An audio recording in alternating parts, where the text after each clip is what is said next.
Tonight, the FAA and the NTSB are investigating a deadly small plane crash in Madison County. Right now, they're trying to figure out how many people died. Thanks for inviting us in. It's now 5 o'clock. I'm Scott Swan in tonight for Anne Marie.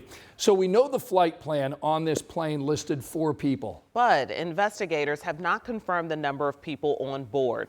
Well, the plane was flying from an airport in Fort Dodge, Iowa to Anderson. However, it crashed near the airport around 9:45 this morning. Our Samantha Johnson rushed to that scene when we learned about that crash this morning. She joins us live tonight after speaking with people who work the area as well as first responders. What'd you learn, Sam? That's right. Well, I can tell you we talked to a captain with the Madison County Sheriff's Department who called this a somber scene. Another person calling it a tragedy. Like you mentioned, we've been out here all afternoon with first responders coming and going. And I can tell you now, more than 6 hours after that crash, the investigation here is really just getting started. A small engine plane from Iowa was bound for the Anderson Municipal Airport around 10 o'clock Friday morning. It never made it, falling from the sky and into a cornfield less than a mile from its destination.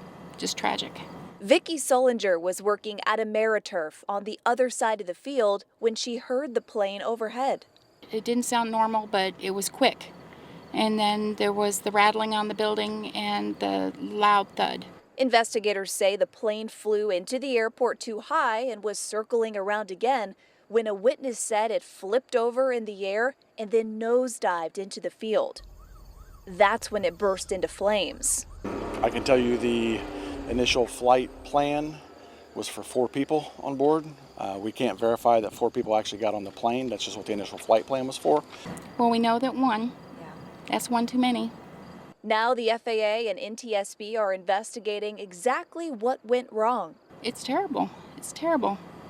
I can't imagine who's getting that phone call today. So the biggest questions right now, were there 4 people on board that plane? And if so, of course, who are they? We know the Madison County coroner is on scene now. We're actually working with medical examiners back in Iowa to help answer those questions. We know that process could take some time, so we'll be sure to keep you updated.